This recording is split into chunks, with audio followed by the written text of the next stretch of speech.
हुण ता शेना हालात ऐसे बन गए, नेकी मांगी थी गए करे ना बंदा नेकी खलाने ते सोचे ना पीछे होंडे नहीं खलाने। नमाज पढ़ना टाइम चप्पल आगे रखो तो नमाज नहीं होती, जो पीछे रखो तो चप्पल।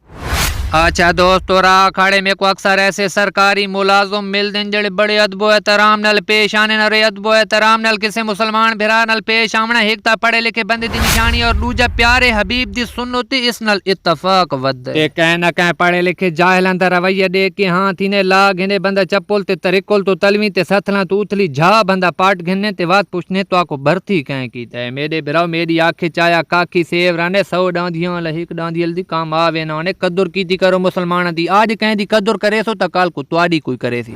आरती हजरात तो गुजारिश है बंदे डब्बा बांध रखे करो, सूजियों या बैटरियां वाले बंदे न रखे करो, नगर टू चा सकते ते न चलवा सकते। हकीकत ठुले को सिरो टुकुर खाउण दी सही दा ये टुकुर दा टाइम थी भी इन्ने साख दे मंझे ते आ माने बंदा दे ट्राला सारा ये लडियां ने।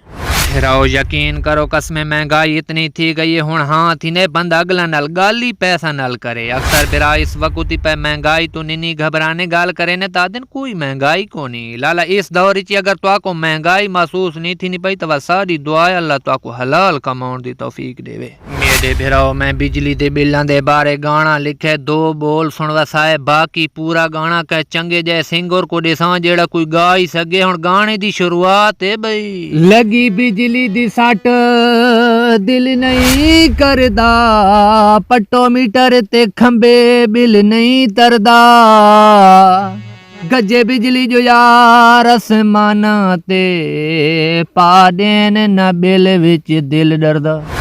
कल मैं तो एक बंदे पूछे पाकिस्तान दा केड़ा बंदा ते इंडिया दा केड़ा बंदा जेड़ा अपने मुल्क दा नाम मिट्टी मिला के रख देता। मैं उसको आके इंडिया दे नाम को मिट्टी दे विच मिलाउण वाला बंदा अभिनंदन है ते पाकिस्तान दे नाम को मिट्टी दे विच मिलाउण वाला बंदा अभिनंदन है।